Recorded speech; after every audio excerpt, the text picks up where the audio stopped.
나이가 들어가면서 예전 같지 않게 머리가 잘 안 돌아가고 몸이 부어 있고 늘 몸이 좋지 않다고 느낄 때가 많습니다.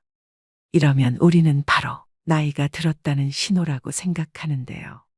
하지만 이런 증상들은 나이 들면 당연히 찾아오는 것이 결코 아닙니다. 다만 늦기 전에 조치를 취하고 생활 방식을 바꾸라는 신호입니다. 오늘 소개해드릴 50 이후 건강을 지키는 7가지 습관에서는 중년을 맞은 사람들에게 이 모든 것들을 엄격하게 지키라고 하기보다는 자신의 습관을 총체적으로 분석해 볼 것을 권합니다. 또 중년 이후의 건강 수칙은 복잡하지 않다고 말합니다. 적게 먹고 더 많이 잘 자고 간헐적으로 단식 그리고 하루에 20분씩 명상 또는 이완 호흡을 하고 자연에 가까운 음식을 먹고 함께할 사람을 찾는 것입니다. 그리고 되도록 많이 맨발로 걸으라고 합니다. 건강과 면역력을 저절로 키워주는 마법의 알약은 없습니다. 하지만 면역 체계와 신체의 모든 시스템을 튼튼하게 만들어주는 생활 방식은 분명히 있습니다. 길어진 인생 후반전을 어떻게 나이 들어가느냐는 자신에게 달려 있습니다. 이제 나를 위해 바꾸셔야 됩니다. 50 이후 건강을 지키는 7가지 습관 바로 시작하겠습니다. 소식은 기본 중의 기본이다. 건강하게 나이 들기 위한 가장 중요한 원칙은 무조건 적게 먹는 것이다. 45세 정도가 되면 우리 몸은 예전만큼 많은 칼로리를 필요로 하지 않는다. 우리 몸은 이제 새로운 것을 만들어내지 않고 지금 가지고 있는 것을 보호하고 보존할 뿐이어서 연료가 적게 필요하다. 최근에는 칼로리 섭취량을 30% 줄인 사람들이 더 오래 살고 노년기에 질병에 걸리지 않았다는 연구 결과가 나왔다. 이 연구에서는 실험 참가자들이 어떤 음식을 먹는지를 전혀 고려하지 않고 오직 먹는 양만 계산했다. 단 하나의 변화만으로 그러니까 소식을 하고 5년 단위로 식사량을 조금씩 줄이기만 해도 확실한 결과를 얻을 수 있다는 것이다. 음식을 적게 소비하면 몸 안의 기관들의 부담이 덜 간다. 소식을 하면 몸이 처리할 일이 줄어들고 버려야 할 폐기물도 적어진다. 몸의 일거리가 줄어들면 남은 에너지를 신체 전반의 기능을 수행하는 데 사용할 수 있다. 소식하라는 것은 어려운 요구라는 생각도 든다. 인생에서 가장 행복한 순간들에는 늘 음식이 중심에 놓인다. 가족, 친구들과 식탁에 둘러앉은 시간은 정말 소중하다. 그리고 공동체, 사랑 공유 연결과 같은 것들은 건강하게 나이 드는데도 꼭 필요하다. 다만 그 식탁 위에 무엇을 올릴지를 현명하게 결정하고 당신이 바꿔야 하는 습관들에 신경을 써라. 혹시 특정한 친구들을 만날 때마다 과식을 하는가? 아니면 직계 가족과 함께 할 때라든가 술을 마실 때는 어떤가? 당신이 누군가에게 음식을 먹일 때는 어떻게 하고 있는가? 자녀 양육에서 음식은 중요한 자리를 차지하지만 아이들이 자랄수록 하루 3끼의 식사 외에도 중요한 일이 많아진다. 어쩌면 당신은 일정한 시각에 무조건 식사를 하지 않아도 되고 자신의 필요에 맞춰 그리고 나이에 맞춰 생활할 여건을 갖춘 사람인지도 모른다. 당연한 말이지만 칼로리를 줄이는 효과적인 방법 중 하나는 탄수화물과 정제탄수화물을 줄이는 것이다. 빵, 파스타, 밥과 같은 흰색 음식은 기본적으로 영양소가 적을 뿐만 아니라 몸에 해로울 수도 있다. 컬리플라워는 여기에 포함되지 않는다. 대부분의 사람은 나이가 들면 탄수화물을 잘 소화하지 못한다. 그래서 고령층의 당뇨 발병률이 높은 것이다. 탄수화물은 몸 안에 들어오면 당으로 바뀐다. 심각한 문제가 아닐 수 없다. 당뇨 위험을 낮추려면 영양가 없는 탄수화물 음식을 줄이고 영양이 풍부한 음식을 먹어야 한다. 물론 음식은 복잡하기도 하다. 사실 배가 고프다는 느낌은 다른 어떤 것이 필요하다는 신호일 수도 있다. 재미있는 일, 애정 온도, 신선한 공기, 잠, 아니면 그냥 물이 필요한 것인지도 모른다. 소식이란 당신의 몸에 민감하게 주의를 기울이는 습관적인 행동이다. 집에 들어가자마자 정말 배가 고픈 것인지 생각해 보지도 않고 부엌으로 달려간다를 경계하는 것이다. 먼저 배가 80% 정도 찰 때까지만 먹는다는 단순한 규칙을 지켜보라. 공복을 채우는 것과 바지 단추를 풀어야겠다고 느낄 만큼 배부르게 먹는 것은 다르다. 이것 하나만 지켜도 삶이 달라진다. 더 많이 더 잘 자기. 이 책의 목표 중 하나는 통증이 찾아오고 여기저기 아픈 곳이 생기기 전에 당신의 삶을 변화시키는 것이다. 나이가 들면 그날 그날의 피로를 회복하는 양질의 수면이 퍼즐의 중요한 조각이 된다. 잠을 중요하게 지급하라. 그러면 금세 건강해지는 것을 느낀다. 우리가 나이듦의 징후로 생각하는 증상의 대부분은 우리의 몸이 규칙적이고 더 많은 그리고 더 좋은 휴식을 필요로 한다는 신호에 지나지 않는다. 밤에 잠을 못 이루거나 중간에 자꾸 깨더라도 포기하지 마라. 문제를 살피면서 의식적으로 밤잠을 잘 자기 위한 대책을 세워라. 이것은 단순히 저녁 시간을 어떻게 보내느냐의 문제가 아니다. 밤 시간의 습관과도 관련되는 문제다. 아침에 일어나자마자 밖으로 나가서 햇빛을 쬐라. 그러면 당신의 생체 리듬이 자연의 주기에 맞춰진다. 낮에는 활기 있고 해가 지면 활력이 떨어지다가 밤에는 잠이 온다. 아침 시간에는 명상을 하라. 아침 명상은 밤잠에 긍정적으로 작용한다. 운동도 마찬가지다. 낮 시간에 유산소 운동을 하면 밤에 더 쉽게 잠이 든다. 꿈을 꾸는 시간인 렘 수면 시간과 깊은 잠을 자는 시간이 모두 충분해야 한다. 비렘 수면이라고 불리는 깊은 잠을 잘 때는 두뇌 활동이 거의 일어나지 않는다. 바로 이때 몸 안에서 회복이 진행되고 뇌의 노폐물 시스템이 작동해 단백질과 기타 독성 물질을 제거한다. 잠을 푹 자지 못해 비렘 수면이 부족하면 글림프 시스템이 제 기능을 수행하지 못하고 그 결과 노폐물이 뇌 안에 쌓여 흐릿하고 몽롱한 기분으로 생활하게 된다. 대다수 사람들은 7시간에서 9시간 수면을 취할 때 몸 상태가 최적이 된다. TV와 소셜미디어, 끝없는 업무 이메일에 수면 시간을 빼앗기고 있다면 당장 그 습관부터 바꿔라. 잠을 자다가 자꾸 깨는 것은 나이 들면 당연히 생기는 증상이 아니다. 물론 호르몬 부작용 때문에 쉽게 잠들지 못하거나 푹 자지 못할 수는 있다. 그리고 나이가 들면 밤에 소변을 보기 위해 더 자주 일어나게 된다. 하지만 조금만 노력하면 잠깐 깼다가도 쉽게 다시 잠들 수 있다. 설탕은 정말로 줄여야 한다. 나이가 든 사람에게 설탕은 아주 해롭다. 설탕은 면역 체계를 약화시킨다. 그리고 모두가 두려워하는 당뇨병, 심장질환, 암, 알츠하이머병 같은 병을 키운다. 설탕이 특정한 단백질과 결합하면 노폐물을 만들어내고 그 노폐물은 혈관 내에 쌓인다. 이 노폐물은 여기저기 머물러 있다가 당신의 신체 기관에 마치 녹이 끼듯 내려앉는다. 가장 넓게 분포하는 기관인 피부에 이 노폐물이 자리 잡으면 주름살로 나타난다. 이 노폐물은 세포막을 손상시키고 혈관벽에 미세한 구멍을 뚫기도 한다. 만약 당신이 생활 습관을 딱 하나만 바꾼다면 그것은 정제당 섭취를 줄이는 것이어야 한다. 그리고 꿀과 아가베 시럽도 줄여라. 꿀과 아가베 시럽도 당신의 몸의 설탕과 똑같이 작용한다. 설탕은 다양한 가공식품 안에 숨어 있지만 우선 명백한 음식들부터 줄이자. 시리얼, 쿠키, 사탕, 탄산음료, 과일 주스. 참, 과일 주스는 탄산음료와 똑같이 몸에 나쁘다.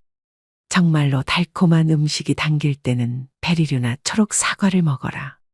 초록 사과는 붉은 사과보다 당이 적다.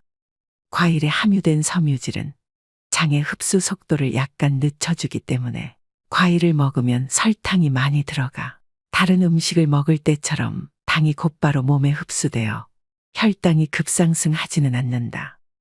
당신이 커피에 설탕을 조금씩만 넣어 마신다고 해도 오랫동안 누적되면 양이 많아진다. 그냥 설탕을 끊어라. 그렇다고 화학물질 범벅인 인공감미료를 넣지는 말자. 정말로 커피나 차를 달게 해서 마시고 싶다면 나안과를 대신 넣어보라. 나안과는 각설탕처럼 생겼고 사탕 형태로도 판매된다. 아니면 천연감미료인 스테비아를 사용하라. 일부 스테비아 제품에는 다른 감미료가 첨가되어 있으므로 100% 스테비아를 구입해야 한다. 솔직히 말하면 나안과도 스테비아도 진짜 설탕 맛은 아니지만 달콤하긴 하다. 나안과나 스테비아는 단 것을 찾는 입을 달래기 위한 도구로 활용하라. 최종 목표는 당신의 미각이 설탕을 갈망하지 않게 만드는 것이다. 현대 사회는 설탕을 기분 좋은 간식이라는 틀로 바라본다. 디저트는 쾌락이며 때로는 보상으로 제공된다. 그러나 사실 설탕은 몸에 상이 아닌 벌을 준다. 그리고 설탕을 끊기가 그토록 어려운 이유는 그것이 약물이기 때문이다. 설탕은 코카인이나 헤로인과 똑같이 뇌의 특정 영역을 자극하는 중독성 물질이다. 그러니 설탕을 무서워해야 마땅하다. 장과 면역력은 하나다. 면역체계의 70%는 뱃속에 있다. 나이가 들수록 장내 마이크로바이옴은 몸을 건강하게 유지하는 것이 중요해진다. 좋은 박테리아의 종류가 많아야 하고 나쁜 박테리아의 수는 적어야 한다. 우리 몸 안의 작은 미생물 생태계가 망가지면 우리의 섬세한 장벽이 약해져 몸 전반에 심각한 문제를 일으킬 가능성이 있다. 장벽은 몸과 외부 세계, 음식, 벌레, 독성 물질이 위험이 있는 것 사이의 1차 방어벽이다. 장벽은 무엇이 우리의 시스템 안으로 들어와도 되고 무엇이 들어오면 안 되는지를 결정한다. 따라서 장벽을 잘 보호하는 것이 건강을 지키는 열쇠다. 마이크로바이옴이 건강하지 못하고 균형이 깨져 있으면 연약한 구조로 이루어진 장벽이 느슨해져서 미세한 틈이 생긴다. 그러면 박테리아 독성 물질 그리고 완전히 소화되지 못한 음식물이 이 틈을 통해 혈관으로 새어나갈 수 있다. 이것은 장누수라 불리는 현상으로 무시무시한 이름만큼이나 실제로 더 해롭다. 혈관으로 새어 들어온 입자들은 몸속에 어디에서 염증을 일으킬지 모른다. 이것은 모두 몸속에서 일어나는 일이지만 그 결과는 심각하다. 장누수가 발생하면 관절 통증, 피부 발진, 심한 기분 변화, 불안, 우울감, 눈으림, 브레인포크, 머리에 안개가 낀 것처럼 멍하면서 인지 기능과 집중력, 주의력 등이 저하되는 상태, 호르몬 문제로 이어질 수 있다. 장누수는 면역력을 떨어뜨리고 자가 면역 문제를 악화시킨다. 우리가 나이 탓으로 돌리는 증상의 상당 부분은 사실 마이크로바이옴이 균형이 깨진 결과다. 그리고 이것은 개선할 여지가 있는 문제들이다. 시작은 식단 조절이다. 가공 처리되지 않은 신선한 유기농 식품을 먹어라. 항생제와 호르몬을 주입한 동물성 식품을 멀리하라. 글리포세이트와 같은 독성 제초제가 뿌려진 농산물도 멀리하라. 당신의 몸에 프리바이오틱스, 마늘, 양파, 아스파라거스 등 발효식품을 날마다 공급하라. 잠을 잘 자고 수분을 충분히 섭취하고 명상을 하고 항생제는 꼭 필요할 때만 사용하고 식도염 증상을 완화하는 처방약 같은 위장약을 장기간 복용하지 마라. 다시 말해 일반적으로 웰니스의 좋은 생활 습관들은 중년 이후 장 건강과 면역력을 유지하는 데 더 큰 도움이 된다. 날마다 많이 움직여라. 중년 이후의 운동은 정형화된 운동만을 의미하지 않는다. 중년 이후 운동은 날마다 일상생활을 하면서 아침부터 저녁까지 최대한 많이 움직이는 것이다. 신체 활동을 즐기는 사람이 되자. 온종일 활동적으로 생활하는 것이 헬스클럽에서 1시간을 보내는 것보다 이롭다. 특히 헬스클럽에서 1시간을 보내지만 낮에는 책상에 앉아 있고 밤에는 소파에 앉아 있는 경우라면 물론 헬스클럽에서 하는 운동도 좋다. 하지만 건강하게 나이 들기의 진정한 비결은 기회가 있을 때마다 몸을 움직이는 것이다. 신체 활동은 활력과 민첩함을 유지하는 것 외에도 스트레스와 우울감을 덜어주고 순환을 촉진해 수면의 질을 높여주며 면역 회복력을 키워 만성질환 발병 확률을 낮춰준다. 중년 이후에는 운동에 각별히 신경을 써야 하는데 강도 높은 운동을 하기보다는 운동의 빈도를 높이려고 노력해야 한다. 유감이지만 당신의 몸은 이미 쇠약해지고 있다. 우리 모두가 그렇다. 40세쯤 되면 근육이 성장태세에서 보존태세로 전환한다. 그러면 이때는 무엇에 집중해야 할까? 근육을 최대한 유지하는 것이 중요하다. 무엇보다 부상을 예방해야 한다. 우리의 핵심 모터는 몸에 해를 입히지 말자가 되어야 한다. 나이가 들수록 치유하는 능력이 떨어지기 때문이다. 당신의 몸은 늘 바쁘다. 몸은 건강을 유지하기 위해 항상 수리하고 일상적으로 닳거나 찢겨지는 부분을 수리한다. 바깥 세상과 우리가 먹는 음식에 들어있는 세균과 독성 물질을 처리하고 기능을 원활히 수행하기 위해 열심히 움직인다. 예를 들어 당신이 발목을 삐었다면 일상적으로 신체를 유지하는 데 사용되는 에너지의 일부가 발목으로 가야 한다. 당신의 몸은 그 발목을 고치기 위해 요소와 소염작용을 하는 영양소들을 생산해야 하고 그러는 동안 몸의 다른 필수적인 회복 능력은 그만큼 줄어들게 마련이다. 나이가 들면 자원도 감소하기 때문에 몸을 보호하는 것이 현명한 일이다. 다치지 않도록 조심하는 것은 몸 전반의 건강을 유지하기 위해 꼭 필요한 긍정적이고 적극적인 활동이다. 중년 이후 신체 활동의 관건은 몸의 변화에 맞추어 운동 계획을 짜는 것이다. 덜 격렬한 운동을 선택하고 몸의 어떤 부위가 아프면 그 운동을 멈춰라. 생각보다 많은 사람이 통증을 무시하고 운동을 계속한다. 이런 태도는 건강하게 나이 드는데 도움이 안 된다. 나이에 적응하고 기꺼이 후퇴하고 변화를 시도하는 편이 훨씬 낫다. 달리기를 할 때마다 통증을 느낀다면 자전거 타기로 바꿔보라. 자전거를 못 타게 되면 수영을 하라. 고난이도 요가 동작을 했더니 몸이 아프면 그런 동작은 하지 마라. 물론 어려운 일일 수도 있다. 사람들은 자신의 운동 능력에 애착을 가지고 있으며 그 운동 능력을 자신의 정체성의 일부로 간주하기 때문이다. 하지만 운동 능력은 밀어붙이는 것보다 보존하는 것이 중요하다. 당신이 30대 때 철인처럼 튼튼했더라도 50대에는 철인이 아닐 수 있다는 사실을 받아들여야 한다. 그리고 근육과 관절은 평생 써야 하므로 근육과 관절이 다 닳기 전에 신중하게 생각하라. 90세에 얼마나 잘 걸을 수 있느냐는 지금 몸을 어떻게 보살피느냐에 달려있다. 몸을 움직이기를 좋아하고 육체적 한계를 뛰어넘기를 즐기는 사람들에게 가장 중요한 일은 몸이 하는 말을 잘 듣고 그 말에 따르는 것이다. 몸을 많이 움직이지 않는 사람들의 경우 지금 당장 운동을 시작해야 한다. 아직 늦지 않았다. 하루에 10분 동안 경사가 완만한 언덕을 오르는 것으로 시작하라. 그리고 일주일에 5분씩 시간을 늘려서 바로 30분으로 만들어 보라.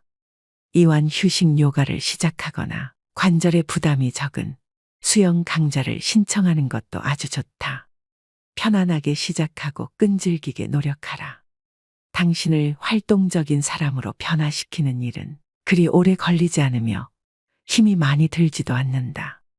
그리고 중년 이후의 삶을 사는 우리 모두에게 하루 내내 움직일 기회를 찾아보고 기쁜 마음으로 움직이자. 조금 일찍 지하철을 타고 일찍 내려 사무실까지 걸어가거나 버스에서 한두 정류장 앞에 내려 집까지 걸어보라. 건물의 위층으로 올라갈 때는 엘리베이터를 타지 말고 계단을 이용하라. 내려갈 때는 하지 마라. 계단을 내려가거나 언덕을 내려가는 운동은 무릎에 부담을 진다.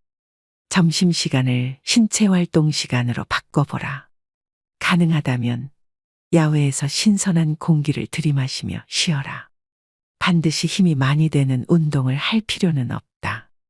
자주 꾸준히 실행 가능한 활동을 하라. 많이 움직이는 사람이 되자. 햇빛과 함께 하루를 시작하라. 생체 리듬은 우리의 몸의 하루 24시간의 변화를 자연과 연동시키는 장치라 할 수 있다. 생체 리듬은 건강 관리에 도움이 된다. 그리고 우리는 독한 화학물질이 들어있을 수 있는 선크림으로 햇빛을 차단해야 한다고 알고 있지만 사실 햇빛은 건강에 유익하다. 항상 뭔가를 발라서 햇빛을 막을 필요는 없다. 밖으로 나가서 얼굴에 햇빛을 느껴보고 계절이 허락한다면 팔과 다리도 날마다 햇빛에 노출시켜라. 밤에 잠이 잘 오도록 하는 비결 중 하나는 자연광과 함께 하루를 시작하는 것이다. 아침 햇빛은 당신의 몸에 잠을 깨라는 신호를 전달하고 수면 호르몬인 멜라토닌 분비를 중단하고 당신의 생체 시계를 조정해서 낮 시간에는 활기를 얻고 밤에는 차분해지도록 해준다.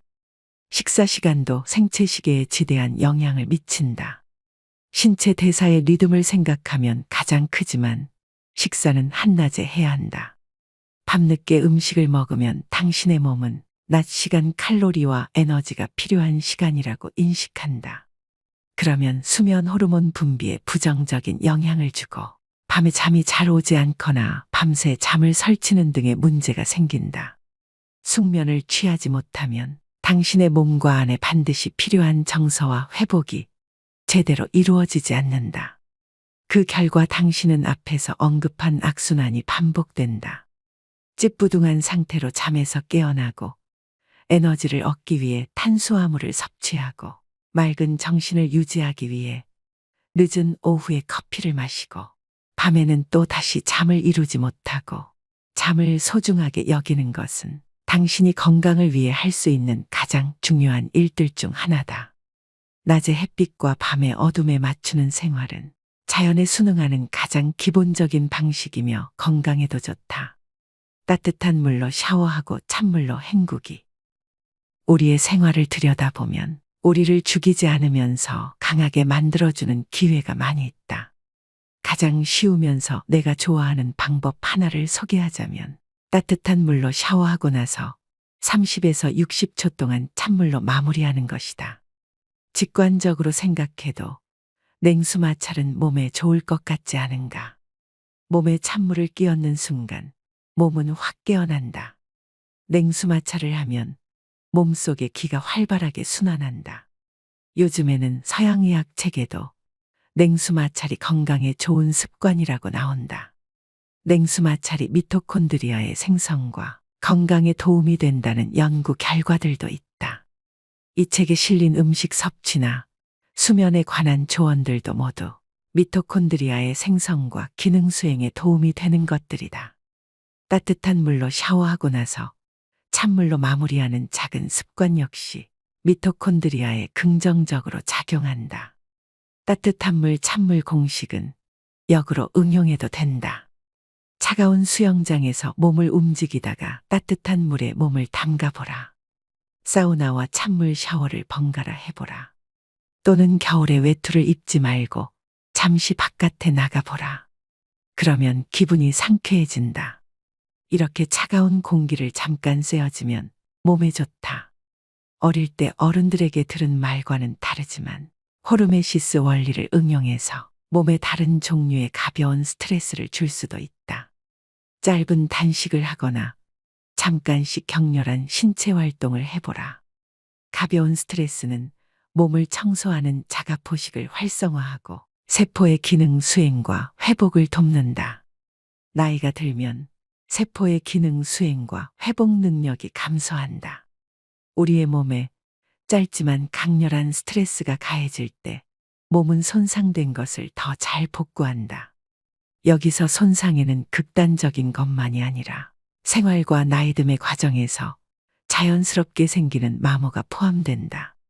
우리의 몸은 항상 스스로 수리를 하는데 호르메시스는 그 수리에 도움을 준다. 좋은 음식으로 하루 2끼만. 중년 이후에는 건강 측면에서 아침 식사가 하루 중에 가장 덜 중요한 끼니라고 말할 수 있다. 짧은 단식을 하면 좋은 점이 많은데 아침 식사를 건너뛰면 짧은 단식을 쉽게 할 수 있다. 당신이 지금 단식을 하고 있지 않더라도 하루에 3번보다는 2번 식사가 유익하다. 음식을 적게 먹으면 몸에 부담이 덜 가고 처리할 일이 적고 소화 에너지를 덜 쓰기 때문에 회복과 수선에 사용할 에너지가 확보된다. 또 짧은 단식은 몸에 적당한 스트레스를 줌으로써 긍정적인 흐름의 호르메시스의 효과를 발휘한다. 작은 스트레스를 견뎌내면 우리 몸은 더 튼튼해진다. 하루 2끼 식사를 원칙으로 삼으면 몸에 부담이 덜 가고 더불어 자유롭게 쓸 수 있는 시간이 확보된다. 반드시 아침을 생략할 필요는 없다. 저녁 식사를 건너뛰어도 무방하다. 중요한 것은 이른 아침 또는 늦은 밤이 아니라 열량의 상당 부분을 소모하는 일과 시간에 음식을 섭취하는 것이다. 되도록 잠자리에 들기 3시간 전에 식사를 끝내라. 나이가 들면 생활 패턴이 바뀌기 때문에 하루 2끼 식사라는 원칙을 지키기가 쉬워진다. 당신이 부모라면 자녀가 성인이거나 10대일 경우 각자의 계획표대로 생활할 테니 하루 3번 꼬박꼬박 식사를 챙기지 않아도 된다. 그러면 당신 자신에게 필요한 생활 방식을 채택하기가 조금 더 쉽다. 하루 2끼 식사는 아주 엄격하게 지켜야 하는 원칙은 아니다. 식사는 가족의 생활이나 사교 활동의 중심으로서 매우 중요하다. 앞서 말한 대로 사랑하는 사람들과 함께하는 식사는 영혼의 영양분을 공급하며 건강하게 나이 드는데 필요한 일이다. 따라서 하루 2끼가 고정불변의 법칙은 아니지만 하루 2끼를 기본 원칙으로 설정하는 것이 바람직하다. 또 하나의 중요한 원칙은 식사량이다. 배가 꽉 찰 때까지 먹지 말고 배고픔이 달래질 때까지만 먹어라. 그리고 한 그릇 더 먹기 전에 잠시 쉬어라. 외식할 때도 소식과 영양에 신경 써야 한다. 식당에서는 동행한 사람과 음식을 나눠 먹거나 본 요리가 아닌 에피타이저를 주문하라. 당신 앞에 음식이 가득 담긴 커다란 접시가 놓여 있다면 절반만 먹고 나머지는 포장해 와서 다음날 먹어라. 소식을 하면서 당신의 기분이 어떤지 살펴보라. 아마도 몸이 가볍고 에너지가 차오르는 느낌을 받을 것이다. 그리고 단순히 음식 섭취량만 줄여도 건강이 개선된다. 근육량 유지는 결정적이다. 대다수 사람은 40세가 넘으면 매년 1%의 근육을 잃어버린다. 그래서 70세가 될 무렵이면 우리는 20대 때 근육량의 절반 정도만 가지고 활동해야 한다. 이것이 나이듦의 자연스러운 과정으로 근감소증이라고 불린다. 중년 이후에도 건강하게 지내려면 근감소를 최소화해야 한다. 50대 후반까지는 근감소증을 크게 걱정하지 않아도 된다. 당신 자신을 잘 돌보고 운동을 하면 대개는 괜찮다. 60에서 65세 정도 후부터는 단백질 섭취량을 25% 정도 늘려야 한다. 설령 동물성 단백질 섭취량이 늘어난다 하더라도 퍼즐의 다른 조각은 근력 운동이다. 일상생활에서 끌기와 물건 들어올리기 같은 저항성 운동을 하면 근육량을 유지하는 데 도움이 된다. 근력 운동이란 단순히 뭔가를 들어올리는 운동이 아니다. 근력 운동은 저항성이 있는 모든 활동을 가리킨다. 저항성은 운동용 밴드, 공아령 그리고 자신의 체중, 요가에서 몸을 평평하게 유지하는 플랭크 자세 또는 푸시업의 하강 동작을 생각해보라. 나이가 들면 가벼운 물체를 가지고 연습하는 것이 좋다. 근육이 일을 하지만 관절의 통증이 느껴지지는 않는 안전한 운동을 하라. 다음날 약간 욱신거릴 정도, 물론 관절이 아니라 근육이 욱신거린다면 충분히 열심히 운동한 것이다. 적어도 일주일에 2번은 어떤 방식으로든 근력 운동을 하라. 근력 운동을 강화하라는 것은 유산소 운동을 하지 말라는 뜻이 아니다. 유산소 운동은 근육량을 늘려주지는 않지만 혈액순환을 촉진하고 세포의 미토콘드리아를 배가시키고 근육에 산소를 공급하고 지구력을 키우고 장수 유전자를 활성화한다. 근력 운동과 유산소 운동을 병행하되 최대한 여러 가지 운동을 배합하라. 다양한 운동은 부상을 예방하는 데도 도움이 된다. 부상은 특정 부위에 지속적으로 스트레스가 가해질 때 발생하는 경우가 많기 때문이다. 단백질과 근력 운동은 근육량 유지에 반드시 필요한 조건이지만 그것이 전부는 아니다. 전반적으로 건강한 생활 방식을 유지해야 한다. 염증을 유발하는 음식을 멀리해야 하며 잠을 푹 그리고 충분히 자야 한다. 근육량 유지의 중요성은 아무리 강조해도 지나치지 않다. 근육을 너무 많이 잃어버려서 노쇠해지는 일은 피해야 한다. 그래서 당신이 어떤 운동을 좋아하든 간에 들어올리기, 상체 운동 등산, 플랭크, 물구나무 서기, 복싱 수영, 자전거 스쿼트 등의 운동을 꾸준히 하라. 날마다 기회를 포착해서 저항성 운동을 하라. 가구를 옮기거나 호스를 끌어당기거나 상자를 운반하라. 목적이 있는 행동도 엄연한 운동이다. 이제는 다치지 않는 것이 더 중요하다. 나이가 들면 회복이 어려워지고 회복 속도도 느려진다. 그래서 부상을 예방하는 데 집중해야 한다. 물론 나이 들어서도 땀이 쭉 빠지는 힘든 운동을 즐기고 그런 운동에서 쾌감을 얻는 사람이 있다. 그래도 극한까지 밀어붙이지는 마라. 운동을 지나치게 열심히 하는 것도 몸에는 스트레스로 작용한다. 그리고 스트레스가 너무 많으면 부상으로 이어지거나 면역 체계를 긴장시킬 우려가 있다. 당신이 가진 능력의 80% 선에서 무리가 가지 않게 운동하라. 그리고 당신의 일상생활 중 어떤 행동이 몸을 상하게 만드는 것 같으면 그 행위를 중단하라. 우리는 스트레칭을 충분히 하고 있지 않다. 스트레칭이 부족하면 근육이 경직되고 근막이 수축되어 통증이 생기거나 부상을 입기 쉽다. 스트레칭으로 근육을 유연하게 해주면 관절이 편안해지고 자세가 바로 잡히며 걸음걸이도 가벼워진다. 운동 전에 스트레칭을 하라. 수영을 하든 자전거를 타듯 아령 운동을 하든 요가를 하든 간에 시작은 천천히 하라. 몸에 시동이 걸리게 기회를 주어야 한다. 운동을 마무리할 때 더 스트레칭을 하라. 어디가 왜 아픈지를 관찰하라. 우리는 통증과 고통에 금방 익숙해진다. 몸이 스스로를 보호하기 적응하기 때문이다.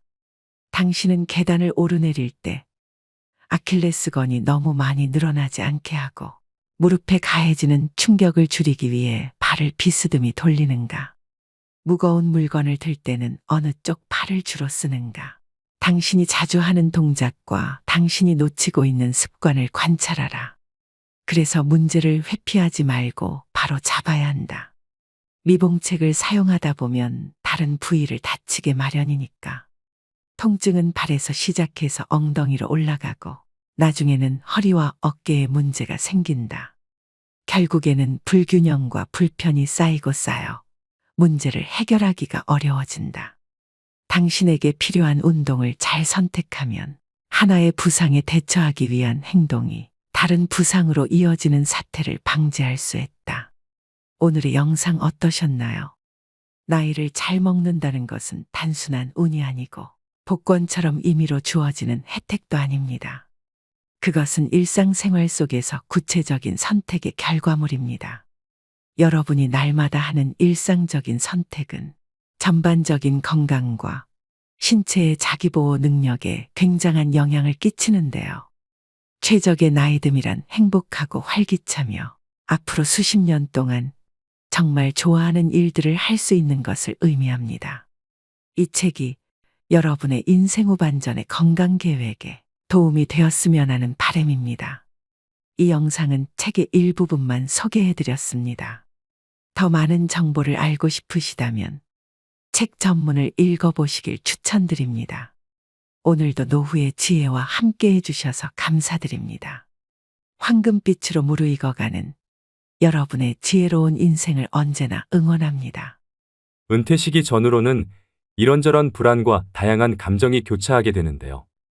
더욱이 100세 시대의 은퇴는 새로운 삶을 시작하는 기대보다 걱정이 앞서는 게 사실입니다. 주변에 은퇴하신 분들을 만나보면 다들 한결같이 하는 얘기가 있습니다. 소득이 줄어든다고 생각하니 이상하게 마음이 불편해요. 생활비는 물론이고 이런저런 명목의 돈 지출과 관련해서 배우자와 말다툼도 자주 하게 되네요. 노후에 재산이 많고 적음을 떠나 생활비 지출로 갈등을 빚는 경우도 의외로 많습니다. 우리나라 중년들의 희망 은퇴 나이는 65세인데 반해 현실은 이보다 10년 이상 빠른 50대 초중반인 것으로 조사되었습니다.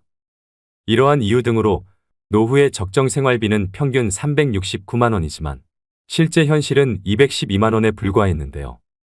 더 큰 문제는 우리나라 국민 52% 정도는 노후 준비를 시작도 못한 상황이라 노년기의 생존 리스크에 그대로 노출돼 있는 실정입니다. 이처럼 성공적으로 잘 나가던 사람들도 은퇴를 하게 되면 남은 인생에 대한 불안과 경제적인 압박감으로 마음이 급해져서 돌이킬 수 없는 악수를 두는 경우가 많이 있습니다.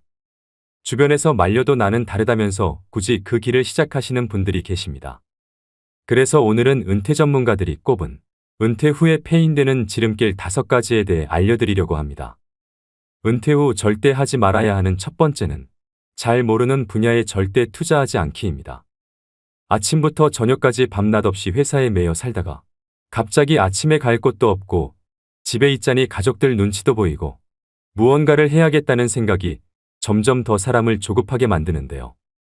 그래서 이 사람 저 사람 만나다가 안 해본 것에 투자하게 됩니다. 은퇴 이후 절대 하지 말아야 할 것 중 첫 번째가 살면서 한 번도 해보지 않은 것에 돈을 투자하는 것입니다. 지금 세상이 너나 할 거 없이 먹고 살기 힘든 세상입니다. 그렇다 보니 어르신들 같이 순진한 퇴직자들의 은퇴 자금과 퇴직금을 노리는 사기꾼들이 천지입니다. 특히 그들이 노리는 사람은 평생 회사라는 테두리 안에서 일만 하느라 바깥 세상 물정을 잘 모르는 사람들인데요. 은퇴했거나 은퇴를 앞두고 있는 노년층 분들은 자기 은퇴 자산이 부족하다고 느끼는 나머지 자신이 잘 알지 못하는 분야에 대한 투자를 공격적으로 그리고 과감하게 하는 경향이 강합니다. 빨리 큰 효과를 거둬야 한다는 강박 때문이라고 생각되는데요. 이 시기에 가장 중요한 포인트는 은퇴 자산을 크게 불리는 것이 아니라 적정한 수익을 거두면서 잘 지키는 것입니다. 투자 사기를 치는 사람들의 언변은 그 누구도 따라갈 수 없습니다. 투자자의 주머니 속에서 돈이 나오게 만들려면 얼마나 말을 잘할까요? 모르는 사람이든 지인이든 상관없이 누군가로부터 귀가 솔깃한 투자 권유를 받는다면 먼저 그 사업이 성공 가능한 것인지 충분히 생각하고 알아보셔야 합니다. 다시 한번 강조드립니다. 은퇴 자금을 지키는 제1원칙은 바로 모르는 분야에 투자하지 마라, 아는 것에 투자하라입니다. 반대로 생각해보면 나 스스로 아는 것이 많다면 남들보다 투자를 할 수 있는 분야가 다양해지고 보다 안정적인 자금 운용이 가능해질 수도 있다는 의미겠지요. 평생 모아둔 노후 자금과 퇴직금을 날린다면 노후의 삶이 무너지는 일입니다. 젊어서야 그 돈 날려도 다시 일어설 시간이 있지만 우린 맨 땅에서 다시 시작하기엔 남은 시간이 너무 빠듯합니다. 그래서 은퇴를 목전에 두고 있거나 하신 경우라도 경제 공부가 반드시 필요한 이유입니다. 은퇴 후 절대 하지 말아야 하는 두 번째는 준비 안 된 창업하지 않기입니다. 은퇴 후 재취업의 대안으로 창업을 고려하는 경우가 많습니다. 은퇴 후 마냥 놀 수는 없으니 뭐라도 빨리 하고 싶은 마음은 10분 이해하지만 그렇다고 무작정 사업을 시작하시면 안 됩니다. 창업은 취업보다 훨씬 더 많은 준비가 필요하고 시간도 그만큼 오래 걸리는데요. 은퇴 후 재취업이 어려운 상황에서 평생 모아두었던 노후 자금을 창업 비용으로 투자하게 됩니다. 그렇지만 대부분의 사람들은 창업 아이템이 독창적이지 못하고 벼락치기로 준비하다 보니 쉽게 의지하는 것이 바로 프랜차이즈입니다. 한 집 건너 한 집이 치킨집 커피숍이 된 이유이지요. 더 큰 문제는 이처럼 창업률이 높은 업종이 폐업률도 높다는 점입니다. 은퇴 후 창업은 자아 실현이나 꿈을 이루기 위한 경우도 있겠지만 대부분은 생계가 목적입니다. 창업할 수밖에 없는 상황이라면 잘 될 거라는 안일한 생각은 접고 안정적인 수익 창출을 위해 많은 노력을 기울이셔야 합니다. 그렇다면 창업에 실패하지 않으려면 어떻게 해야 할까요? 간단하게 3가지로 말씀드리겠습니다. 먼저 첫 번째는 충분히 창업 준비가 되었는지 검토하셔야 됩니다. 준비되지 않은 창업은 시행착오를 가져오고 경제적으로 큰 손실을 가져옵니다. 이 단계에서는 창업 목적과 재무 상태, 창업 집중 여부, 그리고 노후 준비 등 다양한 조건을 고려하셔야 됩니다. 두 번째는 소자본으로 시작하셔야 됩니다. 은퇴 후 창업의 최우선 조건은 창업 비용의 적정성인데요. 큰 성공보다는 일하는 보람과 안정적인 수익의 목표를 두는 것이 좋습니다. 퇴직금을 비롯해 노후 자금을 창업에 투자할 경우 실패 시 회복이 어려우니 감당할 만한 예산 범위 내에서 할 수 있는 창업 아이템을 선정해야 합니다. 세 번째는 잘 알고 좋아하는 일을 하셔야 됩니다. 우리가 살아가는 궁극적인 목적은 행복입니다. 노후에는 조금 덜 벌더라도 일 자체에서 큰 스트레스를 받지 않아야 합니다. 그래야 시간이 지날수록 일 자체에서 기쁨과 보람도 느낄 수 있는데요. 단순히 남들이 하니까 또는 너무 유행을 타는 업종을 선택하기보다는 자신에게 강점이 있고 오랫동안 지속 가능한 업종을 선택하는 것이 좋습니다. 창업 준비 전 반드시 확인해야 될 세 가지를 말씀드렸는데요. 이렇게 준비해도 생기는 게 창업 리스크입니다. 그럼에도 나는 정말 내 사업을 해보고 싶다 하시는 분들은 원하시는 사업 업종에서 실제로 일을 해보시는 걸 추천드립니다. 커피 가게를 열고 싶으시면 커피 가게 아르바이트부터, 편의점을 차리고 싶으시면 편의점 아르바이트부터, 그렇게 1, 2년 정도 실제 현장은 어떤지, 자신이 생각하는 만큼의 수익 구조가 가능한지 직접 경험해 보시고, 그래도 해야겠다는 확신이 생길 경우에 자기 사업을 시작해도 늦지 않다고 생각합니다. 은퇴 후 절대 하지 말아야 하는 세 번째는 욕망을 자극하는 말에 귀 기울이지 않기입니다. 지금 이 순간에도 수없이 많은 분들이 질 나쁜 사기를 당하고 있습니다. 특히 그 돈이 은퇴 노후 자금이라면 더더욱 안타까움을 더할 수밖에 없는데요. 은퇴 후에는 사회와 단절되어 현실감이 떨어지거나 순간적인 인지부조화 등으로 판단력이 취약해질 수 있기 때문에 사기꾼의 표적이 되기 쉽습니다. 사기꾼들은 사람의 욕망을 자극합니다. 좋은 차, 비싼 옷과 번듯하게 차려진 사무실로 사람의 마음을 흔들고 욕망의 불을 지핍니다. 어르신들의 노후 불안감을 이용하는 천하의 나쁜 사람들이지요. 그렇다면 어르신들이 속기 쉬운 금융사기 수법의 특징에는 어떤 게 있을까요? 금융감독원에서 2년간 어르신들에게 접수된 피해 신고 제보 건 중 자주 발생하는 사기 수법 특징 3가지를 공개하였습니다. 첫째는 오프라인 투자 설명회를 활용합니다. 디지털 기기에 익숙하지 않은 어르신들은 온라인보다 오프라인 투자 설명회를 선호하시는 경우가 많습니다. 이러한 특성을 이용해서 사기 업체들은 전국 각지에서 투자 설명회 등을 개최하여 전도유망한 사업을 진행하고 있다며 어르신들을 현혹하는데요. 사업은 주로 일반인들이 검증하기 어렵거나 생소한 내용인 경우가 대부분입니다. 둘째는 평생연금처럼 확정 수익을 지급한다고 현혹합니다. 노후 대비가 되어 있지 않거나 미래 현금 흐름이 불확실한 어르신들이 표적입니다. 실제로 일정 기간 동안은 약속한 확정 수익을 지급하며 믿음을 주어 지급한 배당금도 재투자로 이끌어내는 방식을 사용한다고 합니다. 셋째는 모집수당을 미끼로 유인합니다. 어르신들은 주로 오랜 기간 신뢰를 쌓아온 지인 또는 가족 등의 말을 별다른 의심 없이 믿고 투자한다는 점을 이용하여 업체들은 고객의 모집수당을 주면서 주변 지인, 가족 등에게 투자를 권유합니다. 이는 전형적인 불법 피라미드 다단계 방식이라고 볼 수 있습니다. 고수익에는 항상 그에 상응하는 높은 위험이 따른다는 평범한 진리를 명심할 필요가 있습니다. 고수익 무위험의 확실한 투자처가 존재한다면 업체 혼자 수익을 독차지하려고 하지 절대로 불특정 다수를 대상으로 모집수당 등을 지출하면서 투자금을 모집하지 않겠지요. 결국 돈은 스스로가 관리해야 합니다. 조언은 어때 그 조언을 판별하고 결정하는 것은 그 돈을 사용하는 본인이 현명하게 행동해야 합니다. 각자도생이란 단어를 들어보셨을 겁니다. 너무 차가운 단어로 느껴질 수 있겠지만 젊어서든 늙어서 나중에 오든 결국 이 돈의 관리는 자기 자신의 수많은 고통과 고민 속에서 나오는 결과물이라고 생각합니다. 부자의 4가지 능력 중에는 그 돈을 유지하는 능력이 있는데요. 돈을 벌고 모으는 능력도 중요하지만 돈을 유지하는 능력은 반드시 배우고 지니셔야 됩니다. 은퇴 후 절대 하지 말아야 하는 4번째는 무언가를 배우기에 늦었다고 생각하지 않기입니다. 노후 준비를 망치는 또 다른 생각은 무언가를 배우기에는 늦은 때라고 인지하는 것입니다. 중장년이시라면 100세 시대에 이제 겨우 반을 사신 것뿐입니다. 머리가 굳고 습득이 느리기 때문에 혹은 이 나이에 배우는 것은 큰 의미가 없다는 생각을 하는 경우가 많은데요. 요즘엔 노후 연령이 늘어나는 만큼 제2의 직업이나 취미를 갖는 것이 매우 중요합니다. 나는 딱히 하고 싶은 취미도 일도 없다 하시면 국가 지원 제도를 활용해서 자격증을 따보시는 것도 방법인데요. 은퇴 후 남성 중장년들이 가장 많이 취득하는 자격증인 지게차 운전 자격증과 굴삭기 자격증은 60대, 70대까지도 현역으로 일하시는 분들이 계십니다. 그럼 50대 중반이나 후반의 자격증을 따도 10년은 더 일할 수 있다는 얘기겠지요. 은퇴 후 취미나 소일거리 없이 남은 인생을 보내는 것은 스스로를 힘들게 하는 길입니다. 100세 이상 사신 분들에게 인생의 가장 황금기가 언제냐고 물었을 때 대부분의 어르신들이 60에서 80세였다고 대답했다고 합니다. 우리 인생의 황금기는 아직 오지도 않았습니다.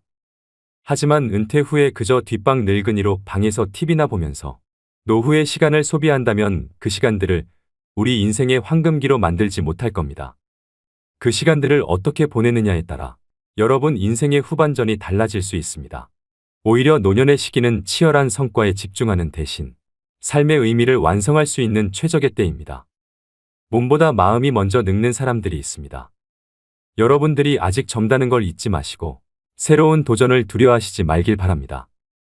자신이 정말 좋아하는 일을 찾아 은퇴 이후에 건강한 노후를 누리시는 것도 필요합니다. 은퇴 후 절대 하지 말아야 하는 5번째는 자식에게 재산 증여를 절대 서두르지 않기입니다. 80년대는 은퇴자의 70%가 자녀에게 생활을 의탁했지만 오히려 지금은 자녀 리스크라는 말까지 생겨날 만큼 자녀가 자산은커녕 노후의 리스크가 될 수 있는 현실인데요.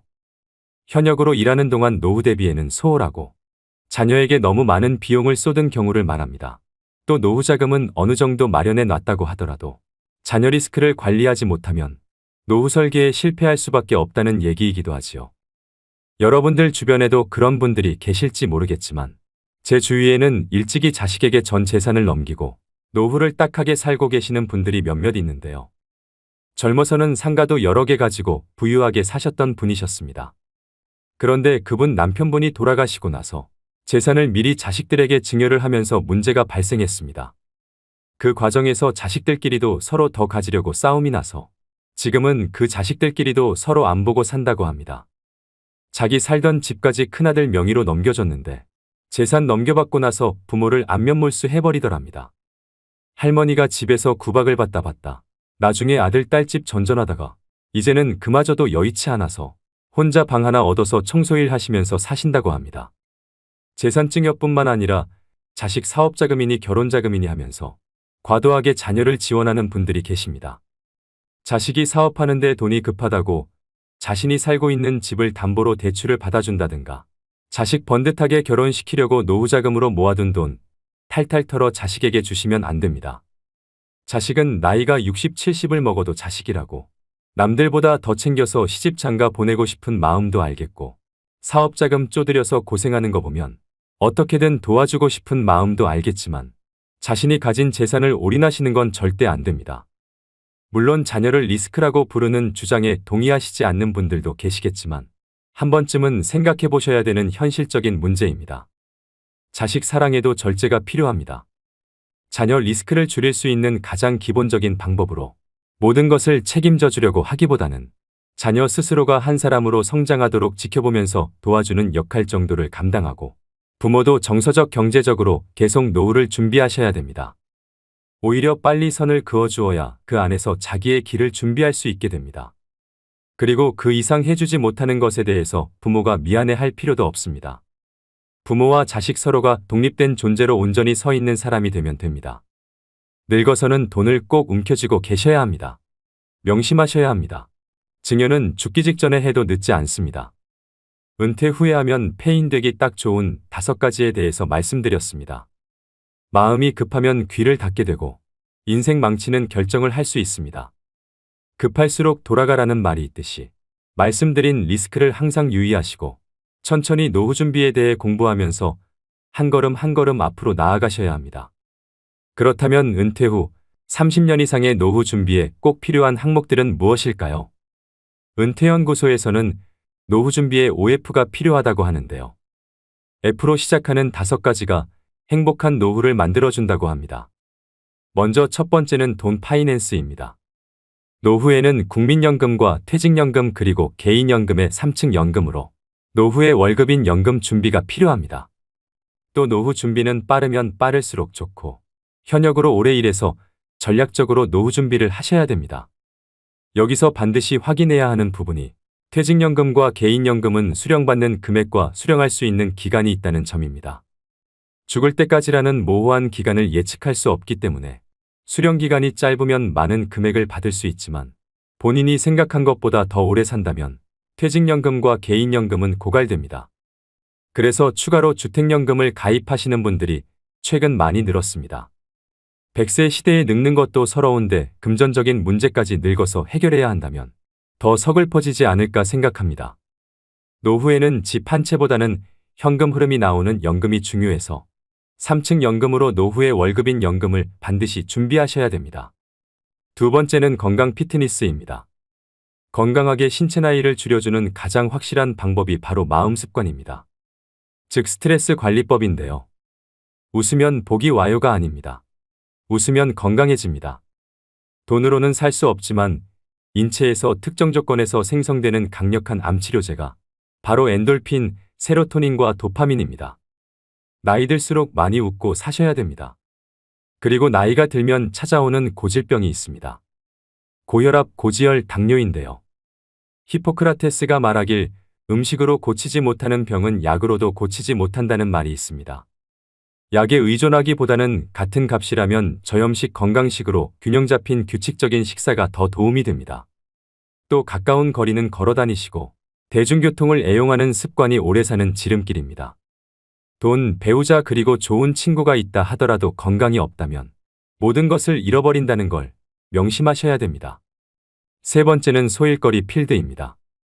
소득을 올리는 일거리뿐 아니라 은퇴 후 남는 시간을 보람차면서도 재미있게 보낼 수 있는 소일거리를 의미하는데요.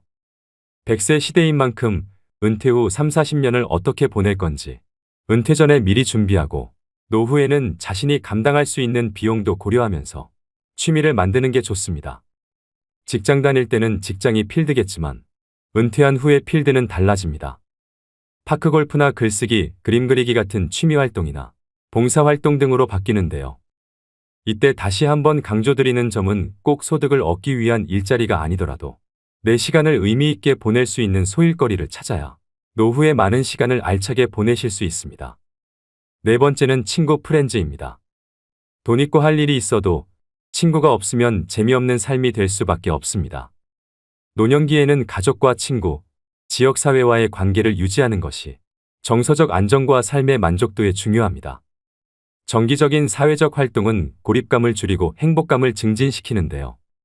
봉사활동이나 동아리 활동 그리고 종교 모임 등에 참여하면 새로운 사람들을 만나고 의미 있는 활동에 참여하실 수 있습니다. 노년이 되면 마음이 경직되게 마련입니다. 이럴 때 마음이 젊고 신세대처럼 행동하는 친구와 어울리시는 걸 추천드립니다. 다섯 번째는 재미펀입니다.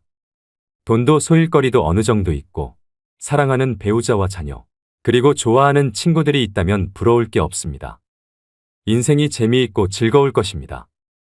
열심히 일한 당신 떠나라. 이 말보다 더 좋은 말이 어디 있을까요? 어떻게 하면 노후에 재밌는 시간을 보낼 것인지를 연구하고 실행하셔야 됩니다. 아는 것은 좋아하는 것만 못하고 좋아하는 것은 즐기는 것만 못하다는 말이 있습니다. 무엇이 그리 바쁘답시고 재미있는 영화 한 편 못 보는 인생을 과연 재미있는 인생이라고 할 수 있을까요? 재미없는 인생은 재미없는 영화 이상으로 지루하기만 할 것입니다. 90세, 100세까지 살아야 하는 인생을 재미있는 인생으로 만드는 것은 바로 나 자신입니다. 오래 살아도 말씀드린 OF가 갖춰져 있지 않다면 그 사람의 노후는 적막강산일 수밖에 없습니다. 은퇴는 누구나 꺼립니다. 그렇지만 피할 수 없는 것이 은퇴이기도 하지요. 피할 수 없다면 즐기셔야 합니다. 기왕이면 은퇴 후 30년, 40년을 잘 보낼 수 있도록 노후의 오박자, 즉 OF를 잘 준비하시길 바랍니다. 오늘의 영상 어떠셨나요? 돌다리도 두들겨보고 건너라는 말이 있습니다. 100세 시대는 긴 여정인 만큼 무조건 돈만 보고 무리한 재취업이나 공격적인 투자를 하기보다는 건강을 해치지 않고 할 수 있는 일인지 또 좋아하는 일인지를 꼼꼼히 따져보고 노후 준비를 시작하셨으면 좋겠습니다. 지금 은퇴하는 세대는 평균적으로 자유롭게 쓸 수 있는 30년 이상의 시간을 갖습니다. 그렇기 때문에 안도감과 행복감을 갖고 시작하는 사람이나 걱정과 불안감을 갖고 시작하는 사람이나 모두 미래는 불확실성 속에 있는 것은 마찬가지인데요.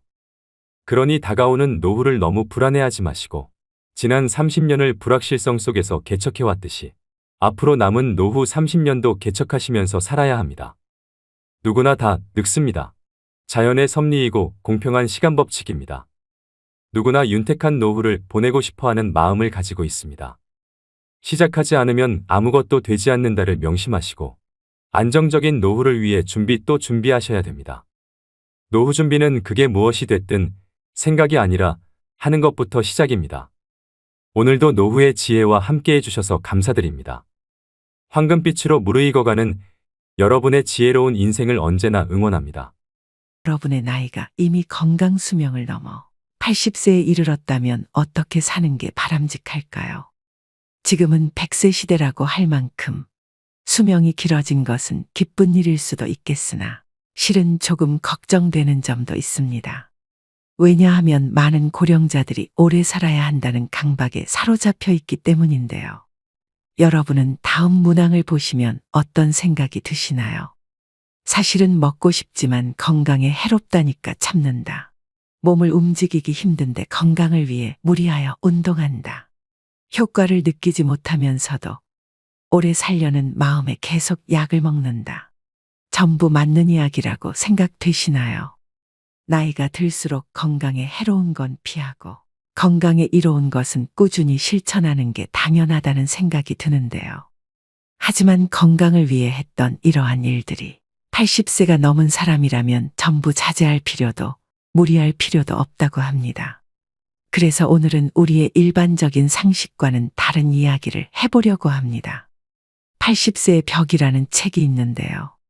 저도 50대인데다 부모님 두 분 모두 80대시다 보니 관심이 가더라고요. 그래서 이 책을 읽어보니 지금까지 부모님을 대했던 저희 태도는 순전히 내 관점이었구나 하는 반성을 하게 됐습니다. 또 일반적으로 알고 있었던 상식을 뒤집는 부분들이 많아서 앞으로 노후를 생각해야 되는 우리 50대, 60대 분들에게도 도움이 되겠구나 싶어 이 책을 소개해드립니다. 현재 남성의 평균 수명은 82세, 여성은 88세입니다. 이 평균 수명은 앞으로 점점 더 증가해서 인생 100년, 100세에 가까워질 것입니다. 그렇지만 아무리 오래 살 수 있다고 해도 건강 수명이 늘지 않으면 누군가의 손길을 필요로 하거나 침대에서 생활해야 하는 기간만 길어질 뿐입니다. 그 기간은 현재 남성이 9년, 여성이 12년입니다.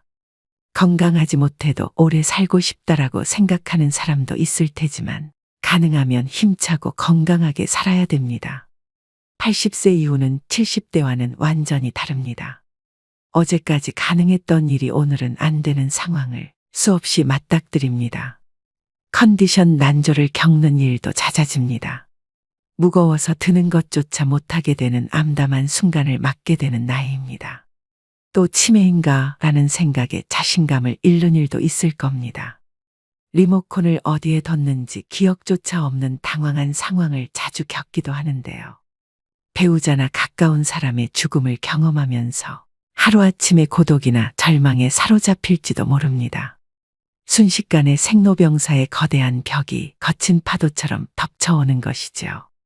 이처럼 80세의 거대한 벽을 제대로 넘지 못하면 노년의 생활은 말 그대로 지옥이 되는 건데요. 반대로 말하면 우리가 이 80세의 벽을 잘 넘게 되면 행복한 20년의 노후를 보낼 수 있다는 얘기이기도 합니다. 여러분은 행복한 노후와 불행한 노후, 어느 쪽을 선택하시겠습니까? 오늘은 이 책을 바탕으로 80세의 벽을 잘 넘는 방법을 6가지로 나눠서 소개해드리겠습니다. 80세의 벽을 넘어서는 방법 첫 번째, 자식보다 배우자가 낫다. 나이 들어 함께 여생을 보내고 싶은 누군가가 생긴다면 재혼도 행복의 선택지 가운데 하나가 될 수 있는데요. 하지만 재산이 있는 부모라면 자녀들이 재혼을 반대하고 재산이 없는 부모라면 자녀들이 축복한다고 합니다. 왜 그럴까요? 재산이 있으면 어차피 상대방의 목적은 재산이니까라며 자신에게 돌아올 유산의 몫이 줄기 때문에 반대하고, 반대로 재산이 없으면 좋은 사람을 만나서 참 다행이에요. 외롭지 않고 행복한 노후를 보낼 수 있겠어요라고 한다고 합니다. 하지만 머릿속 한구석에는 부모님의 돌봄을 기대하는 계산도 들어있기 때문이죠. 70대 전반까지는 재혼이사가 있으면 자녀들을 설득해서 재혼하는 사람도 많지만, 이처럼 80대가 되면 자녀들의 반대에 꺾이는 사람이 늘어납니다. 그래서 결국 재혼을 포기하고 외롭게 지내다가 노쇠해져서 돌봄을 받으며 생활하게 되죠. 그렇다고 재혼은 반대라고 했던 자녀가 돌봄을 책임지는 것도 아닙니다. 나이 들어서 병들고 아프면 자식들은 소용없고 결국 배우자밖에 없습니다. 실제로 어떤 연구에 따르면 60대 이상을 대상으로 조사한 결과 배우자와 함께 하는 사람들이 가장 행복감을 느끼고 삶에 더 많은 가치를 부여하며 살고 있다고 하는데요. 그래서 아무리 자식이 효도를 한다고 해도 배우자만 못하다는 겁니다. 내가 외롭고 아플 때 옆에서 지켜주는 사람은 배우자지, 가까이 살아도 쉽게 얼굴도 안 보여주는 자식들이 아니라는 겁니다. 몸이 아파서 급하게 보호자와 동행해서 병원을 방문해야 되는 일이라도 생긴다면 매번 자식들에게 부탁하기도 눈치 보입니다. 또 멀리 살고 있다면 급한 일이 있을 때 큰 힘이 못 됩니다. 미운정 고운정으로 같이 살고 있는 배우자만큼 남은 인생의 소중한 동반자는 없다는 얘기입니다. 그러니 배우자가 살아있을 때 서로에게 최선을 다하며 지내야 합니다. 만약 여러분에게 물려줄 정도의 자산이 있다고 하더라도 추억을 만드는 데 쓰거나 자기 행복을 위해 쓰도록 해야 됩니다. 80세가 넘은 고령자는 지금 당장 병이 들고 움직이지 못하게 된다 해도 전혀 이상할 것이 없습니다. 내일 죽게 될지도 모를 일입니다. 그러니 후회 없는 시간을 보내야 합니다. 물론 자녀를 위해 재산을 남기는 그 자체에서 행복감을 느끼시는 분들도 있으실 겁니다. 하지만 노후의 최고 자산은 추억입니다. 서서히 몸이 약해지고 행동 반경이 좁아지다가 결국 마지막에는 침대에서 보내는 날이 많아집니다. 이때 버팀목이 되어주는 것이 바로 그때 참 즐거웠는데라는 추억들입니다. 재산을 자녀에게 남기기 위해 자신이 하고 싶은 일을 참는 것만큼은 절대 하지 말아야 합니다. 80세의 벽을 넘어서는 방법 두 번째, 할 수 있는 일은 포기하지 않는다. 이제 80세가 됐으니 무리하지 말아야지 하면서 그동안 해왔던 일들을 그만두시는 분들이 많습니다. 하지만 가지고 있는 능력을 유지하는 것은 80세의 벽을 넘기 위해 꼭 필요한 자세인데요. 스스로 할 수 있는 일들을 제대로 안 하고 멈추는 순간 순식간에 늙고 세상과 이별할 수 있습니다. 그래서 80대가 돼도 운전면허증을 반납하지 마시고 운전이 가능하면 계속 하시라고 권해드립니다. 고령자는 인지기능이 저하되어 운전하면 위험하다라고 단정짓는 행위는 완벽한 차별이라고 생각되는데요. 20살 대학생이 고급 외제차를 타고 고속도로를 폭주하다가 사망사고를 내면 큰 뉴스거리가 되지 않지만, 여든의 남성이 경자동차로 아내를 병원에 데리고 가다가 사고를 내면 비난을 받습니다. 실제로는 24세 미만의 운전자가 사고를 내는 비율이 더 높은데도 고령자에게만 위험 딱지를 붙이고 있습니다. 80대가 교통사고를 내면 언론에서는 큰일이라는 식으로 기사를 냅니다. 이러한 사회 분위기와 더불어 나이 들어 운전면허증을 자진 반납하면 지원금을 주는 제도가 있다 보니 면허증을 반납하시는 분들이 많습니다. 하지만 아직 충분히 운전을 할 수 있는데도 허둥지둥 면허를 반납할 필요는 없습니다. 반납해버리고 나면 6년 후에 돌봄을 받게 될 위험이 2.2배나 증가한다고 하는데요. 이처럼 건강을 위해서라도 가능하다면 운전을 계속 하셔야 됩니다. 운전뿐만 아니라 80대에도 배우고 싶은 것이 있다면 적극적으로 배우셔야 하고요. 건강한 노후 생활을 보내는 가장 중요한 방법 중 하나가 노후에도 배움을 지속하는 건데요. 80세가 넘었다고 집에만 계시는 것은 수명을 단축시키는 가장 안 좋은 방법입니다. 마음 맞는 친구를 만나든 취미 생활을 즐기시든 무언가에 흥미를 가지고 몰두하시는 것이 좋습니다. 80세의 벽을 넘어서는 방법 세 번째. 참지도 말고 무리하지도 말자. 80세가 넘어 사망한 사람을 부검하면 대부분 몸에서는 암이, 뇌에서는 알츠하이머 병변이 발견된다고 합니다. 하지만 생전에 이러한 사실을 몰랐던 사람도 적지 않습니다. 나이가 들면 몸에 여러 개의 병의 씨앗을 지니고 살아갈 수밖에 없습니다. 병의 씨앗이 언제 싹을 틔울지는 아무도 알 수 없는데요. 오늘은 건강하다가도 노년에는 당장 내일 환자가 되기도 하고 눈을 뜨지 못할 수도 있습니다. 그렇기 때문에 80세가 넘으면 현실을 그대로 받아들이고 내일 당장 생이 끝난다 해도 후회가 남지 않는 시간을 보내시는 것이 가장 중요한데요. 80 이후 참거나 무리하지 않기는 후회 없는 노후를 만드는 가장 중요한 방법입니다. 저희 어머니는 맵고 짠 자극적인 음식을 좋아하시는데요. 건강을 생각해서 제발 드시지 말라고 잔소리를 많이 하는데 그때마다 먹고 싶은 걸 먹지 못하시니 스트레스를 많이 받으시더라고요. 이렇게 건강을 위한다는 명분으로 나이가 들어서도 먹고 싶은 음식을 참는 사람이 많습니다. 소식하고 달고 짠 음식을 피하고 기름진 음식을 자제하고 비 많은 건강을 해친다는 사고가 사람의 상식이 되었는데요. 이런 얘기는 60대까지는 건강을 해치는 원인이 되기도 하지만 80세를 앞두고 있다면 이러한 생각은 일단 접어두셔야 합니다. 고령자는 장기 기능의 저하로 식욕이 증가하는 경우가 있을 수도 있고 먹고 싶다는 욕구는 몸이 필요하다는 것이니 입에 당기는 음식은 마음껏 드셔야 됩니다. 체중 관리한다고 굶거나 식단 관리하지 마세요. 살이 좀 찐 사람이 오히려 더 오래 산다는 통계도 있습니다. 먹고 싶은 음식을 참으며 체중 조절하기는 스스로 수명을 깎는 행위입니다. 채식이 좋다고 매일 풀만 드시지 마시고요. 나이 들수록 단백질 섭취가 가장 중요하기 때문에 고기를 많이 드셔야 합니다. 그럼 여기서 술이나 담배는요? 라는 질문이 되돌아올 수 있는데요. 술도 드시고 싶으시다면 몸에 주는 부담을 생각해서 저녁 반주를 즐기는 정도가 현명합니다. 지나친 음주로 몸을 제대로 가누지 못해 넘어지면 낙상으로 골절되어 한순간에 늙어버리는 비극도 적지 않기 때문입니다. 또 의외라고 생각할지 모르지만 담배의 폐해는 나이가 들수록 줄어드는데요. 실제 흡연으로 단명하게 된 사람은 고령이 되기 전에 사망하기 때문입니다.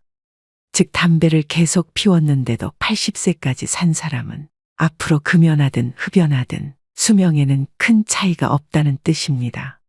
또 80대를 목전에 두고 운동을 열심히 하는 것도 아무런 도움이 되지 않습니다. 오히려 무리해서 운동하다 체내에 활성산소가 만들어지게 되면 노화를 촉진할 수도 있는데요. 80세 이후에는 그냥 30분 정도의 가벼운 산책 정도면 충분합니다. 80세의 벽을 넘어서는 방법 네 번째, 건강검진을 받지 말자. 지금 80대는 건강검진 초기 세대로 건강검진을 절대시하는 경향이 있습니다. 물론 건강검진은 60대 정도까지는 큰 도움이 되겠지만 80세가 넘은 고령자에게는 그다지 도움되는 것이 없습니다. 80대를 목전에 두고 건강검진을 받아보면 정상으로 나오는 수치보다 비정상으로 나오는 수치가 더 많은 것이 일반적입니다. 건강검진에서 정상 수치라는 것은 평균치에 가깝다는 얘기입니다. 비정상 수치는 그 범위를 넘어 지나치게 높거나 낮은 사람을 말합니다. 수치는 본래 사람마다 다릅니다. 우리가 이 평균의 함정에 빠져서 사는데요. 체질이나 환경에 따라서도 다르고 나이에 따라서도 다르며 체형이나 생활 습관에 따라서도 다릅니다. 어디까지가 정상이고 어디까지가 비정상인가가 문제가 아니라 정상치라도 병에 걸리는 사람이 있고 비정상치라도 병에 걸리지 않는 사람이 있다는 겁니다. 80세가 넘어서도 문제없이 사는 사람은 그 자체가 건강하다는 증거입니다. 다시 말해서 정상이라는 증거죠. 그런데 의사가 환자를 보지 않고 수치만 보고서 진단을 내린다면 어떻게 될까요? 정상치에 맞추도록 약을 처방한다면 답은 명확합니다. 환자는 지금의 건강과 기력을 잃게 됩니다. 몸 상태가 그 수술을 견딜 만큼 건강하지 않은 상태에서 수술을 하니 암세포는 없앴더라도 건강이 나빠져서 그때부터 누워서만 지내게 되는 거죠. 특히 80세가 지난 고령자는 수술할 필요가 없습니다. 나이가 들면 들수록 암은 진행이 느려지고 쉽게 전이되지 않기 때문입니다. 그렇기 때문에 허투루 손떼기보다는 지켜보는 편이 낫습니다.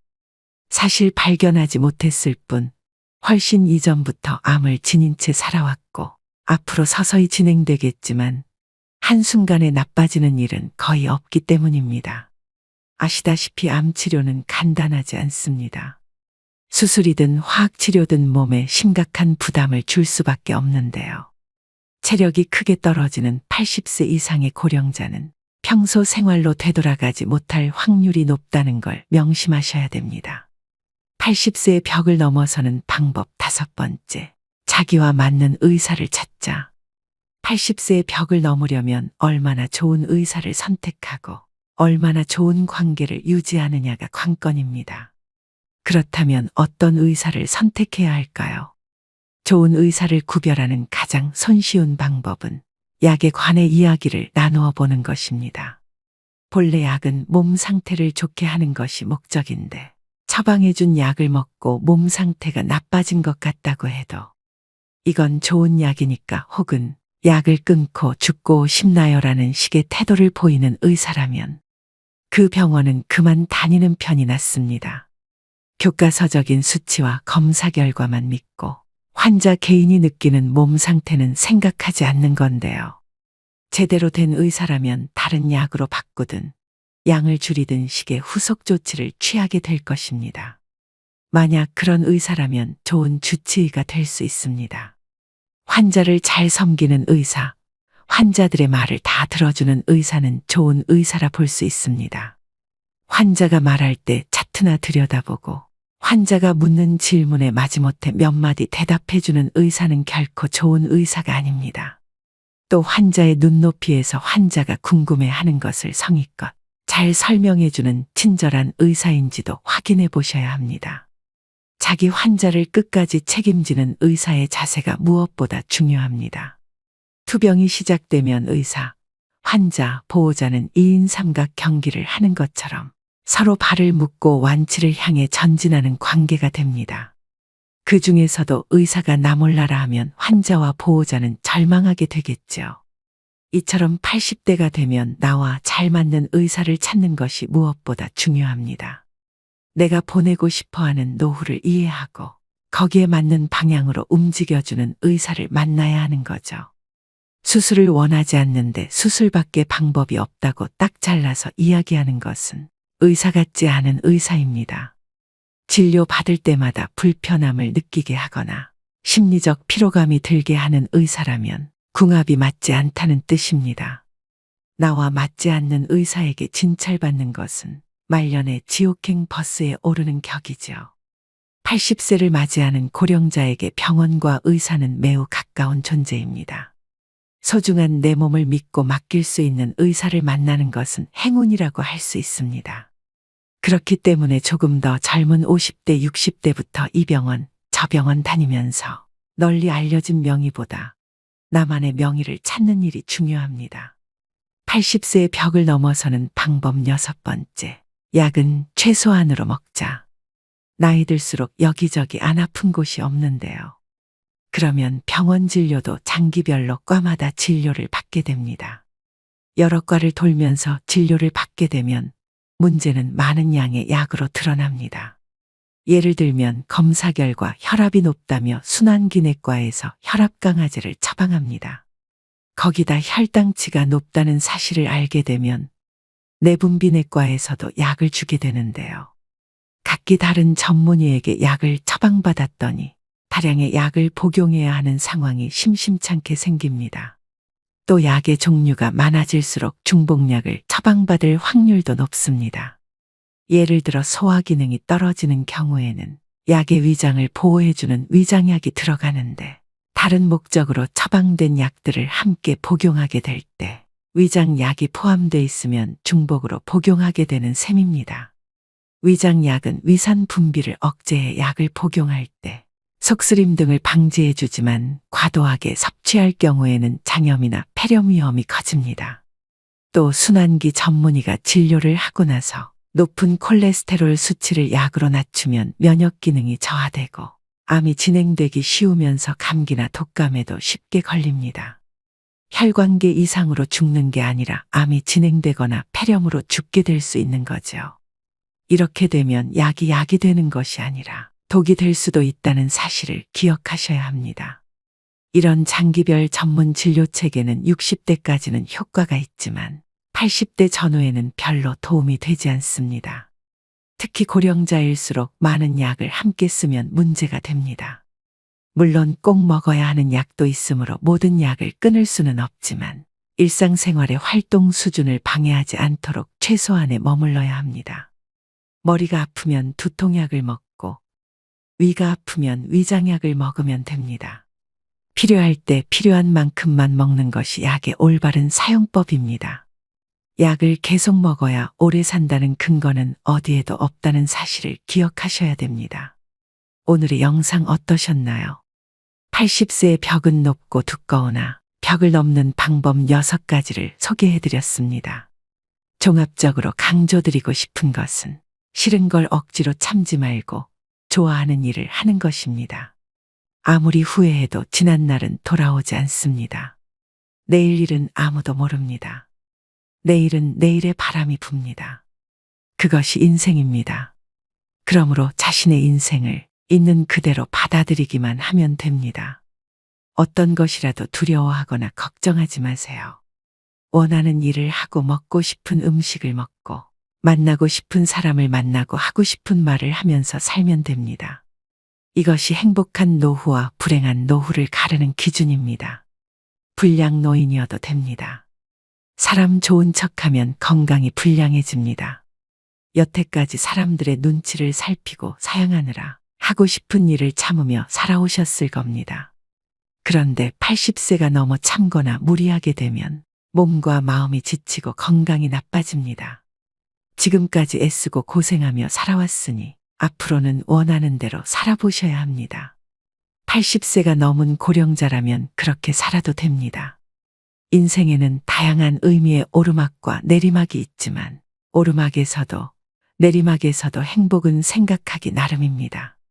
행복이란 무엇인가에 대한 답은 사람마다 다르겠지만 최고의 행복은 다름 아닌 즐기는 능력이 아닐까 싶습니다. 즐길 수 있어야 진정한 100세 인생입니다. 80세의 벽을 넘어서 앞으로 20년 하루하루 새로운 도전을 즐기셨으면 좋겠습니다. 오늘도 노후의 지혜와 함께 해주셔서 감사드립니다. 황금빛으로 무르익어가는 여러분의 지혜로운 인생을 언제나 응원합니다.